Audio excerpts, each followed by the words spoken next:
오늘 우리들에게 주시는 하나님의 말씀은 사도행전 16장 6절부터 15절까지의 말씀인데, 제가 지금 이 말씀을 읽기 전에 간단히 설명을 하면, 사도 바울이 전도 여행을 가는데 유럽으로 가려고 하다가 아시아로 이렇게 바뀌어진 과정입니다. 근데 오늘 아빠가 우리 딸내미에게 들려주는 그 이야기가 이 말씀과 거의 맥을 같이 하고 있습니다. 여러분들 묵상집에 있는 말씀을 여러분들이 보시고, 오늘은 제가 성경을 봉독하는 대신에 아빠의 이야기로 말씀을 열어가려고 합니다. 우리 나길용 집사님, 그리고 딸내미 나예균, 아빠가 들려주는 성경 이야기, 우리 박수로 맞아서 듣도록 하겠습니다.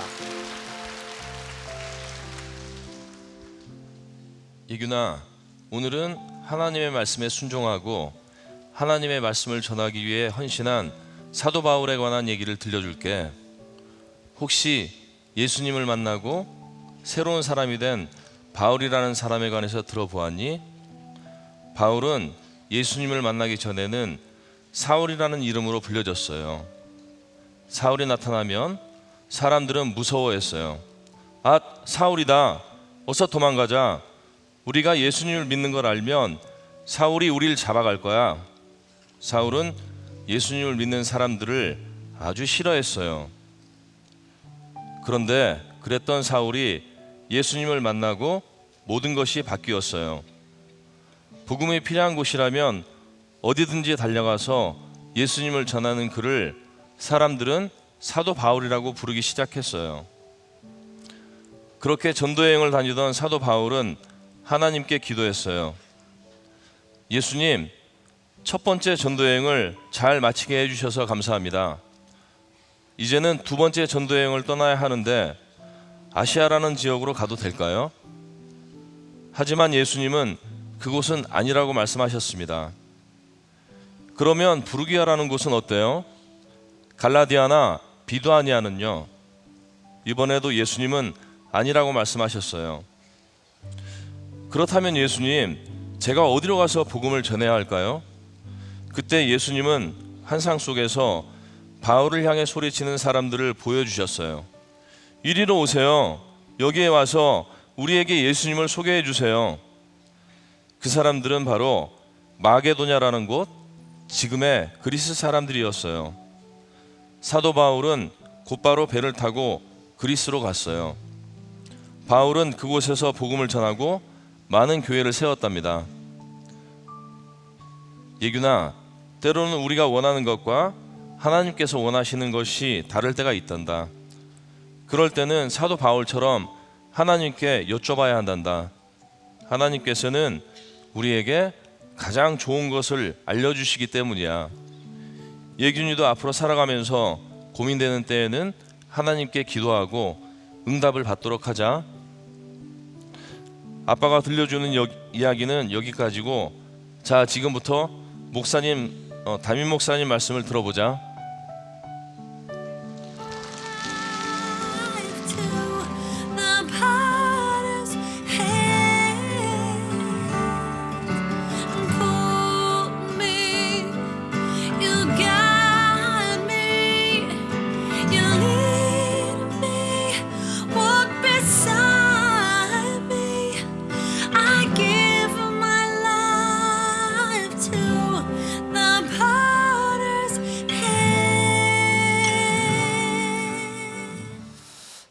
이번 변화사는 깨어진 질그릇 같은 우리를 다시 새롭게 빚으시는 우리 하나님 토기장이의 꿈에 대한 주제를 가지고 말씀을 나누고 있습니다.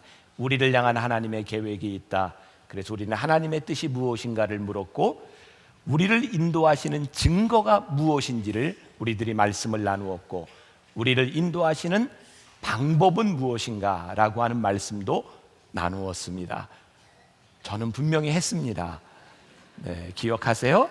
네, 오늘은 우리의 인생에 길이 막힐 때에도 하나님은 우리를 향한 계획이 있다라는 말씀을 나누려고 합니다. 아마 여기 있는 많은 분들 중에 내 인생의 계획이 막혀 있는 분이 있을 수도 있습니다. 오늘 누군가에게 그 하나님의 뜻이 분명하게 고백되는 간증이 있는 새벽이 될 줄 믿습니다. 오늘 이 말씀은 기독교 역사 가운데서 지금까지 수없이 많은 크리스찬들이 꿈꾸던 이야기입니다. 바로 부르심에 대한 거죠. 사도 바울이 선교 여행을 가려고 하는데 환상 속에서 누군가 부르는 소리를 듣고 갑니다. 우리는 늘 그런 꿈을 꿉니다. 하나님이 나를 부르시는 것이 분명하다면, 환상과 꿈과 누구를 통해서라도 우리에게 말씀하신다면 우리는 갈 수 있겠다. 그런데 말씀을 묵상하다 보니까 이 사도 바울의 부르심은 그가 처음 선교지로 가는 그런 부르심이 아니었어요. 사도 바울은 이미 선교사였고 그는 계속해서 말씀을 전하고 있었고 그가 열심히 성실하게 살아가고 있었는데, 그가 말씀을 전하고 있었는데 그의 사역 가운데서 하나님이 막으셨어요. 우리는 조금 다른 관점으로 오늘 이 사도 바울의 이야기를 보아야 합니다. 여러분들은 여러분들의 삶에서 나 나름대로 하나님 앞에 열심히 헌신하며 여러분들이 삶을 살아가는데, 아니 갑자기 그 길이 막히는 거예요. 그때 우리는 당황합니다. 왜? 이것이 나쁜 일이 아니고 나는 분명히 하나님의 일을 하고 있는데, 나는 헌신하고 있는데 왜 이 길이 막혔을까? 그런데 제가 첫날 여러분들에게 말씀드린 것처럼 우리의 길이 막혔다고 하는 것이 하나님의 인도하심이 끝났다는 것을 의미하는 것이 아니다. 하나님께서 우리들을 막으시고 우리로 하여금 절망 가운데 있게 하셨다면 또 다른 하나님의 인도하심이 그 가운데 있음을 우리들은 볼 수 있다. 먼저 오늘 여러분들에게 그런 질문으로 말씀을 열어가려고 합니다. 마음속으로 한번 생각해 보세요. 지금 내 인생이 막혔어. 내 인생에 길이 없어. 하나님, 제가 그렇게 열심히 하나님 섬기며 기도하며 내 마음속에 헌신이 있었는데 하나님, 제 길이 막혔어요. 그렇게 힘들어하는 여러분들이 있다면 아마 그 가운데 있는 하나님의 인도하심을 어쩌면 오늘 누군가는 발견할 수 있으리라는 생각이 들어요. 오늘 본문 말씀, 처음으로 사역을 하는 사도 바울에게 있었던 것이 아니라 하나님의 일을 열심히 하고 있는 그 사도 바울의 길을 막으셨을 때 사도 바울이 얼마나 힘들었을까요? 아니, 저는 이 말이 너무나 잘 이해가 되는 게, 제가 목사인데 만나교회에서 제가 최선을 다해서 사역을 하고 있고 하나님께 계획을 묻고, 제가 제 욕심이나 다른 게 아니라 하나님의 교회를 위해서 일하려고 하는데 길이 막혔다고 생각해 보세요. 하나님, 왜 막으시는 거예요? 제가 무엇을 잘못했어요? 여러분들에게도 동일한 일입니다. 오늘 우리가 읽지 않았지만 오늘 본문 말씀 6절과 7절과 8절에 보니까 성령이 아시아에서 말씀을 전하지 못하게 하시거늘 그들이 부르기아와 갈라디아 땅으로 다녀가 무시아 앞에 이르러 비두니아로 가고자 했으되 예수의 영이 허락하지 아니하시니라. 무시아를 지나 드로아로 내려가는데 성령이 말씀을 전하지 못하게 하시고 예수님의 영이 허락하시지 않았대요. 지금 이 일이 나쁜 일이라면, 악한 일이라면 이것이 이해가 됩니다. 복음을 전하는 데 있어서 아시아에 가서 복음을 전하든 유럽에 가서 복음을 전하든 하나님께서 주셨던 뜨거운 마음의 사역인데 왜 하나님이 그것을 막으셨는가? 근데 여기서 중요한 게 있습니다. 하나님께서 사도 바울의 길을 막으셨어요. 부르기아와 갈라디아 땅으로 가는, 아시아로 가는 걸 막으셨어요. 중요합니다. 사도 바울이 딱 하나님이 막으셨다고, 하나님이 막으셨어, 그리고 아무것도 안 한 것이 아니에요. 하나님이 막으셨음에도 불구하고 사도 바울은 그 일이 무엇인지 모르기 때문에 이제는 무시아에 이르러 비두니아로 가기로 했습니다. 또 다른 소아시아의 길로 가려고 했습니다. 근데 하나님이 거기서도 막으셨어요. 이해할 수 없는 일이에요. 왜 하나님이 여기를 막으셨지? 그래서 이제 사도 바울은 무시아를 지나 드로아라고 하는 곳으로 내려갑니다. 그가 또 가는 겁니다. 저는 이 말씀을 보면서요, 하나님의 영이 우리들에게 허락하지 않으신다라고 할 때, 여러분들의 인생에서 하나님의 길을 막으실 때 바보 같은 사람이 둘이 있다. 하나는, 잘 기억하십시오, 하나님이 길을 막으심에도 불구하고 그 길이라고 생각하고 고집을 피우는 참 힘든 사람이 있고, 또 하나는 하나님께서 이 길을 막으셨어 라고 생각하는 순간 아무것도 안 하고 포기해버리는 불쌍한 사람이 있어요. 여러분들은 어디에 속하는지 모르겠어요. 저는요, 제가 은혜를 받은 이후에 제 삶에 달라진 것을 이야기하라면, 하나님께서 저에게 주시는 마음과 이것이 나의 사역이라고 생각할 때 머뭇거리기보다는 합니다. 그런데 정말 신기한 것은 내가 이렇게 믿고 행했는데 하나님이 그 길로 인도하실 때가 있고 하나님이 환경을 통해서 막으실 때가 있어요. 그러면 막으시면 나는 아무것도 안 해 라고 하는 것이 아니라 그 다음에 내가 할 수 있는 일을 합니다. 그러면 하나님께서 열어주실 때가 있는게 하면 하나님께서 또 막으실 때가 있어요. 자, 제가 오늘 여러분들에게 말씀드리려고 하는 포인트를 아시겠어요?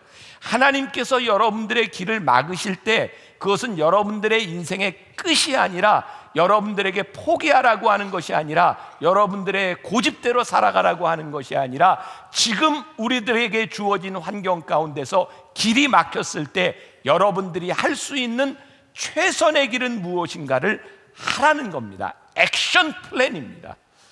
그런데 이런 몇 가지의 과정을 통해서 사도 바울이 실망하고 있을 때 사도 바울의 의지가 꺾였거든요. 여기서 끝났으면 하나님의 역사가 이루어지지 않는데, 이 몇 번의 과정을 통해서 사도 바울이 실망하고 있을 때의 꿈을 통해서, 환상을 통해서 저 마게도니아인이 손짓하는 것을 보게 됩니다. 자, 이때 사도 바울의 마음에 의심이 들었을까요? 확신이 들었을까요? 이때에는 확신이 옵니다. 여러분들이 길이 막혔을 때 쉽게 포기하면 하나님의 사인을 명확하게 보기가 힘이 듭니다. 이 몇 번의 과정을 통해서 사도 바울에게 보여주었던 이 환상은 사도 바울에게 확신과 사명이 무엇인지를 깨닫게 합니다. 우리가 지금 1년 동안 액션 패스포트를 만들어서 우리들의 액션 플랜을 하잖아요. 그게 왜 중요합니까? 여러분들이 액션 플랜을 한다고 하는 것이 여러분들이 정답, 그것이 정말 정확한 일이다라고 하는 것만을 의미하는 것은 아닙니다. 그러나 여러분들이 액션 플랜을 하면서 여러분들을 향한 하나님의 계획들을 우리들이 배워가기 시작하는 거예요. 그래서 신앙은 능동적인 것이고 말씀에 순종하는 자들을 통해서 점점 하나님과 가까이 가게 되고 있는 거예요. 물론 여러분들 가운데는 어쩌면 실패를 경험해 보지 않은 사람도 있을지 모르겠어요. 여러분들은 지금까지 살아오는 동안 나는 한 번도 실패를 경험해 보지 않았고, 내가 생각하는 모든 일들은 온 식구가 다 지지해 주었고, 나는 엄청나게 천재적인 소질을 가지고 있어서 나는 실패라고 하는 단어를 몰라. 그런 사람 손 들어보세요. 아마 그런 인생, 누가 네, 눈을 비비셨군요. 네. 그런 사람이 누가 있을까요? 우리 인간 중에는 그런 사람이 아무도 없어요. 놀라운 일은요, 우리들의 삶에 실패를 경험하며 그것이 실패로 끝나는 것이 아니라 그 실패 가운데 하나님의 인도하심이 보이기 시작해요. 그래서 토기장이의 꿈과 토기장이의 계획을 우리들이 말할 수 있는 거예요. 제 이야기를 조금 할게요. 저는 비교적 순탄하게 살아온 사람이에요. 제 인생의 가장 큰 쓴맛은 제가 대학교 1학년 때 83년도에 운전면허 시험을 따려고 하다가 7번 떨어지고 8번째 붙은 거였어요. 제 인생의 가장 큰 쓰나큰 그 실패의 아픔, 그나마 8번째 붙을 때도 하도 떨어지니까 저희 어머니가 운전면허 시험장 탄천에서 운전면허 시험 끝날 때까지 기도하셨어요. 저는 그렇게 운전면허 시험을 붙은 사람. 근데 그것은 그렇게 별로 중요한 게 아니에요. 어쨌든 붙었으니까. 근데 저에게 있어서 참 창피스러웠던 것은 제가 대학원을 들어갈 때 학부를 마치고 제가 열심히 대학원에 들어가서 그때는 제가 목회에 대한 꿈보다는 교수가 되어야 되었다고 생각했기 때문에 감리교신학대학 본대학원을 들어가야 되는데 영어 시험, 독일어 시험이 굉장히 어려웠어요. 교회 일도 다 그만두고 진짜 열심히 공부했는데 떨어졌어요. 정말 교회에서, 그때는 큰 교회도 아니고 다 아는데 나 시험 공부하니라고 교회 사역도 다 내려놨는데 떨어졌다고 하니까 이런 말이 정말 창피가 찬란한 거예요. 야, 이거 너무너무 정말 부끄러운 거예요. 근데 그때 그 떨어진 것 때문에 그 떨어짐을 만회하려고 저는 태어나서 처음으로 정말 도시락 2개를 싸가지고 시립도서관에 가서 점심, 저녁 도시락을 먹으면서 정말 열심히 공부해서 그때 저는 처음으로 독일어로 꿈도 꿔봤고 영어로도 꿈도 꿔봤어요. 얼마나 열심히 공부했는지 몰라요. 그리고 여러분들이 믿기 힘드시겠지만 제가 대학원을 수석으로 들어갔어요. 안 믿으면 은혜가 안 됩니다. 그리고 나서 제 인생이 바뀌었어요. 1등으로 들어가니까 교수님들이 저에게 관심을 가지기 시작했고 저는 유학에 대한 꿈을 가지고 유학을 준비하고 미국에 갔어요. 미국에 가서 제가 과정을 선택했는데 과정을 잘못 선택했어요. 제가 굳이, 저는 이미 목사였기 때문에 미국 목사가 되는 3년짜리 과정을 공부하지 않아야 되는데도 그 과정에 들어가서 너무너무 힘들었어요. 미국 목사를 만드는 과정에 들어갔으니까 과목도 많고 3년을 해야 되는데 1년 만에 포기하려고 했어요. 근데 그때 저에게 멘토였던 한 목사님이, 목사님 포기하면 인생을 또 포기합니다, 끝내세요. 그 이야기를 듣고 저는 그 과정을 마치게 되었어요. 한국에 돌아왔어요. 그때에는 저는 목회에 대한 열정으로 제 가슴이 뜨거웠던 때입니다. 그런데 한국에 들어왔는데 저에게 목회의 길이 열리질 않았어요. 저는 학교에서 강의를 해야 됐고 정말 먹고 사는 문제 때문에 한 학기에 9과목 몇 개의 학교를 다니면서 강사로 이런 시간을 보내야 했어요. 그런데 나는 목회를 하고 싶은데 목회의 길이 열리는 게 아니라 학교 교수 자리가 났어요. 저는 쉽게 거절을 했습니다. 저는 목회를 할 사람이기 때문에 학교에는 가지 않습니다. 거절했습니다. 그러면 그때쯤에서 하나님이 제 길을 열어주셨어야 되는데 그때도 길은 열리지 않았어요. 학교 강의를 하면서 제가 다 이야기를 할 수 없지만 정말 저에게 파격적인 대우로 저를 담임 목사로 데려가겠다고 하는 교회들이 나타났어요. 근데 마지막 때에 딱 가서 보면 일이 어그러지는 거예요. 하나님은 어쩌면 이러실 수가 있는가? 아니, 내가 거기 가겠다고 한 것이 아니라 그 교회 장로님들이 찾아와서 나 데려가겠다고 해놓고 다 자료까지 다 내고 다 데려간다고 해놓고 신문에 공고를 내기를 만 40세 이상 이렇게 냈는데 그때 제가 그 사람들을 보기에는 40이 넘어 보였던 것 같아요. 근데 제가 30대 중반이었어요. 그래서 결정했다가 그게 걸려가지고 못 갔어요. 아니, 세상에 하나님 어떻게 이러실 수가 있는 거예요. 그 한 5년 동안 저는 제 계획대로 되지 않는 너무나 많은 일들을 경험했어요. 근데 그때 저는 은혜를 체험하고 있었던 저에게 제 마음속에 떠나지 않는 한 가지 생각이 있었어요. 하나님이 내 길을 막으셔도 언제나 내 길은 최선이다. 왜? 하나님이 나를 부르셨기 때문에. 저는 하나님은 내 삶의 최선이라고 하는 것을 한 번도 의심하지 않았어요. 단지 내 길이 너무나 막히는 일들을 많이 경험했을 뿐이에요. 그리고 결정적으로, 정말 저에게는 결정적으로 시간이 지나갔으니까 2002년도 제가 만나교회를 사임하기로 결정을 하고 제 임지가 결정이 됐어요. 저에게는 청년 사역을 할 수 있는 기회가 주어져서 너무너무 가슴 뛰고, 그래서 10월에 이제 만나교회 사임을 하고 내년에 가려고 딱 결정했던 그때 저희 아버님이 뇌경색으로 쓰러지셨어요. 제가 떠날 수 있는 상황이 되지 않았어요. 그래서 제가 다른 것은 하나도 하지 않았지만 설교만 대신 제가 맡아가게 되었고, 그 당시 교회가 너무너무 어려웠던 때에 교회는 부흥이 되고 있었어요.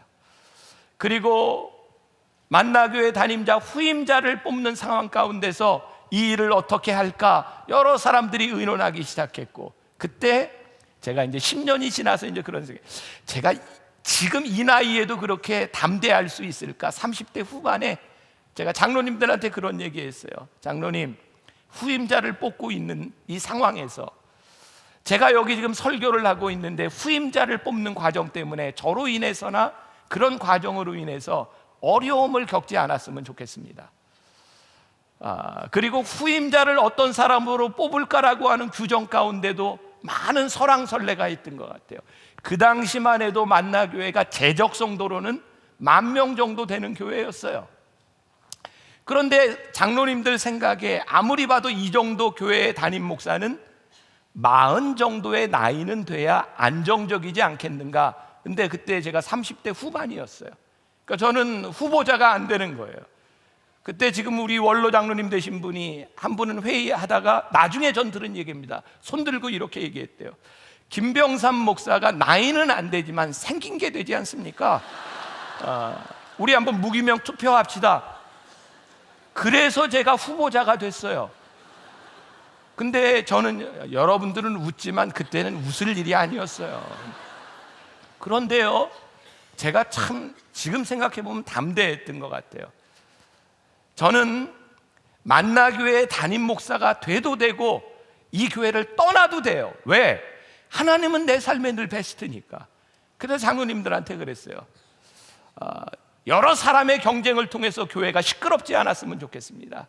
저를 먼저 놓고 무기명으로 투표를 하시고, 제가 여기에 맞지 않는 사람이면 제가 떠나고, 제가 여기에 있어야 될 사람이면 제가 여기에서 목회를 하겠습니다. 그래서 무기명 투표했잖아요. 이미 오래 지나간 일이지만, 근데 만장일치로 제가 됐어요. 그런데요, 나중에 제가 한 일이에요. 만장일치로 장로님들이 저를 담임 목사로 뽑았지만 그 장로님들이 저를 좋아했던 게 아니었어요. 나중에 들은 이야기예요. 만나교회를 생각하며 만나교회의 이 어려움을 어떻게 극복할까라고 생각했을 때 저 개인에 대한 문제가 아니라 교회를 생각하며 제가 여기 담임 목사가 돼서 이제 11년이 지나왔어요. 제가 오늘 여러분들에게 왜 이런 이야기를 장황하게 하는가? 제가 여기에 서기까지 하나님은 저를 막으신 일들이 너무나 많이 있었어요. 그러나 저에게 변치 않는 일이 한 가지 있었어요. 하나님이 나를 막으실 때 하나님은 내 삶과 내 계획을 막으셨을지는 모르지만 하나님은 여전히 저를 통한 하나님의 계획을 만들어 가고 계셨다는 사실입니다. 여러분, 제가 오늘 하나님의 계획 가운데 있다고 믿고 사역을 하기 때문에 저에게 하나님이 주신 은혜로 여기에서 담대하게 말씀을 전할 수 있는 것이지, 만일 이 자리가 하나님이 나를 부르셔서 하나님의 계획 가운데 내가 있는 것이 아니라고 한다면 제가 어떻게 여기에서 여러분들을 향해 하나님의 말씀을 담대하게 전할 수 있겠습니까? 이것은 저의 예입니다. 그러나 여러분들의 삶에서도 종류는 다르지만 동일한 일들이 일어나고 있으리라고 생각해요. 여러분들의 꿈이 깨어졌다고요? 하나님이 나에게 분명히 꿈을 주셨는데 이 길이 아니라고요? 몇 번이나 실패하는 그런 경험을 통해서 여러분들의 좌절은 여러분들을 넘어뜨리는 것이 아니라 내 삶의 베스트이신 하나님께서 여전히 내 삶에 대한 계획을 가지고 계시다는 그 믿음이 오늘도 우리로 하여금 담대하게 우리들의 삶을 가게 하는 것이 아닐까요?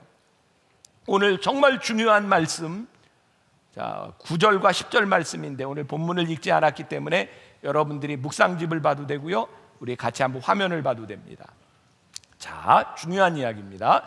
밤에 환상이 바울에게 보이니 마게도냐 사람 하나가 서서 그에게 청하여 이르되 마게도냐로 건너와서 우리를 도우라 하거늘, 바울이 그 환상을 보았을 때 우리가 곧 마게도냐로 떠나기를 힘쓰니 이는 하나님이 저 사람들에게 복음을 전하라고 우리를 부르신 줄을 어떻게 인정함일러라. 여기다 빨간 줄 쫙 글쎄요, 인정함일러라. 제가 말씀을 묵상하다가 이 말씀에 확 꽂혔어요. 사도 바울에게 있어서 그의 절망과 그의 실패, 하나님이 막으시는 그 과정을 통해서 사도 바울이 인정했구나. 여러분, 아시아로 복음을 전하는 것이 잘못된 것이 아닙니다. 그러나 하나님의 우선순위가 아니었던 것 같아요. 아시아로 복음을 전하든 유럽으로 복음을 전하든 그것이 옳고 그름에 대한 문제는 아니었지만 하나님의 계획이 있기 때문에 하나님께서는 사도 바울의 계획을 막으셔서 하나님의 계획을 먼저 행하도록 하셨어요. 자, 이제 중요한 일입니다. 사도 바울이 인정을 하고 이제 마게도니아로 갑니다. 첫 번째 그 유럽의 관문이었던 빌립보에 갑니다. 빌립보에 가서 중요한 두 가지 일이, 하나는 그가 루디아라고 하는 사람을 만납니다. 좋은 사람을 만났어요. 하나님이 부르실 때는 좋은 만남도 있습니다.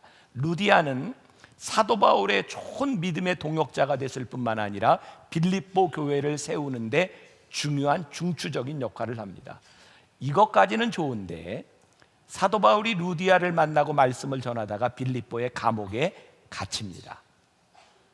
자, 하나님께서 오라 사인을 주셔서 빌립보에 갔는데 좋은 사람을 만난 건 좋은데 감옥에 갇혔어요. 근데 어떤 일이 일어나죠? 사도 바울은 하나님께 토를 달지 않습니다. 의문을 제기하지 않습니다. 빌립보의 감옥에서 신라와 함께 찬양하고 예배합니다. 저는 아주 중요한 사실을 깨달았습니다. 만일 사도 바울에게 아시아로 가려고 할 때 몇 번을 막으시는 경험과 마게도니아 사람을 통해서 부르시는 그 부르심을 통하여 사도 바울이 그의 감정과 이성과 모든 것을 통해서 이것이 하나님의 뜻이구나 라고 인정하지 않았다라면 그는 감옥에서 무척 불안했을 겁니다. 근데 사도 바울은 그곳에서 찬송합니다. 그의 실패라고 생각했던, 좌절이라고 생각했던 그 경험들을 통해서 하나님이 나를 빌립보로 인도하셨다라고 하는 것을 인정하고 나니까 감옥에 갇혔지만 불안해하지 아니하고 사도 바울은 찬양합니다. 그리고 그 감옥 안에서 놀라운 기적이 일어납니다. 찬송할 때 옥의 터가 흔들렸고, 그리고 사도 바울의 족쇄가 다 풀어졌는데 사도 바울은 도망가지 않습니다. 거기에 남아 있습니다. 간수가 사도 바울이 도망갔는지 알고 자살하려고 할 때 그를 말리고 온 가족이 구원받는 역사가 그곳에서 일어납니다. 사도 바울은 다시 깨닫게 됩니다. 하나님이 나를 여기에 보내셨구나. 그리고 사도 바울은 빌립보의 감옥에서 찬양하고 노래할 뿐만 아니라 그곳에서 서신을 쓰기 시작합니다. 사도 바울이 돌아다니면서 복음을 전하는 것보다 그가 그곳에서 적었던 서신 때문에 사도 바울은 신앙에 대한 체계를 세우게 되고 오늘날 우리들이 하나님의 말씀을 배울 수 있는 토대를 사도 바울은 감옥에서 만들어내기 시작합니다. 사도 바울의 길을 막으셨을 때 하나님은 하나님의 계획을 실행하고 계셨어요. 제가 말씀을 마무리하려고 합니다. 제가 우리 아들 대학 떨어졌을 때, 아빠로서 마음 아픈 때 전 진짜 좋은 목사인 것 같아요.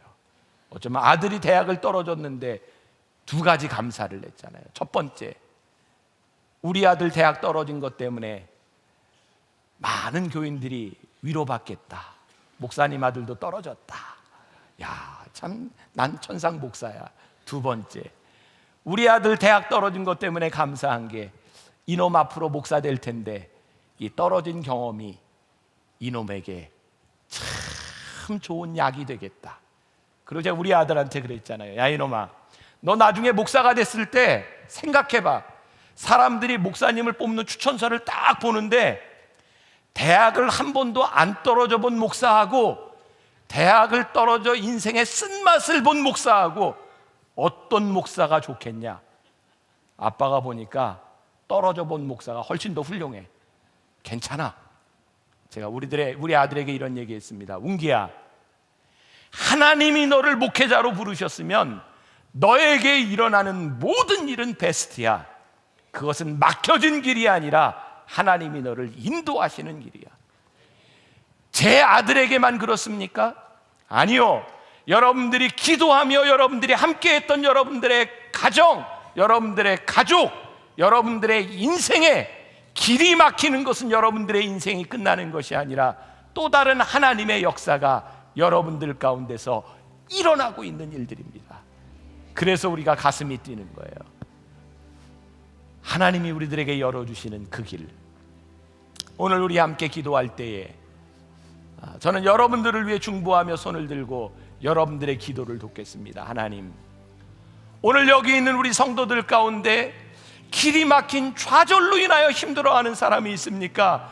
하나님, 그것은 끝난 것이 아닙니다. 하나님께서 열어주시는 또 하나의 길이 우리 앞에 있습니다. 하나님, 우리의 삶에도 이것이 하나님이 나를 인도하시는 그 길이구나 인정하게 될 것입니다. 여러분들이 승리하게 될 것입니다. 여러분들의 자녀들이 하나님을 간증하게 될 것입니다.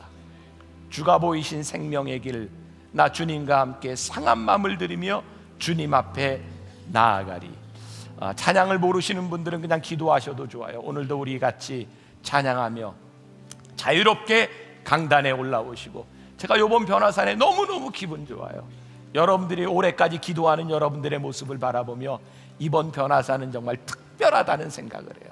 오늘 여러분들에게 주신 하나님의 계획이 믿음으로 고백되기를 간절히 소원합니다. 우리 찬양하며 기도합시다. 주가 보이신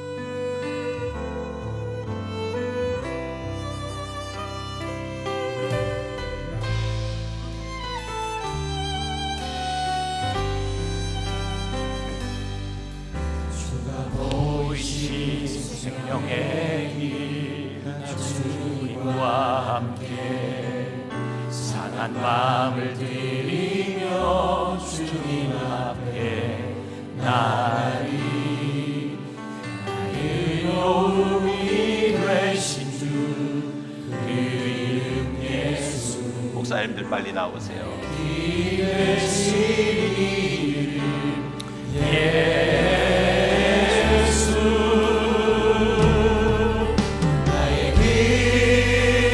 그가 하시나니 나를 데려가신 후에 내가 정금같이 나오리라. 주가 보이신 하나님, 오늘 우리 성도들이 하나님의 길을 보기를 원합니다. 하나님, 오늘 우리의 길이 막혀있는 사람이 있습니까? 너무나 캄캄하여 좌절 가운데 있는 사람이 있습니까? 하나님, 우리의 길을 막으시는 것이 하나님의 계획이 끝난 것이 아닙니다. 하나님의 계획은 여전히 우리들에게 살아있고, 하나님은 여전히 우리를 위해 일하시고 우리를 위한 계획을 가지고 계십니다. 아버지 하나님, 우리 하나님의 계획을 바랍니다. 내가 알지 못하는 것이 끝이 아니라 나를 나보다 더 잘하시는 하나님의 계획을 우리들이 신뢰합니다.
하나님의 능력을 아버지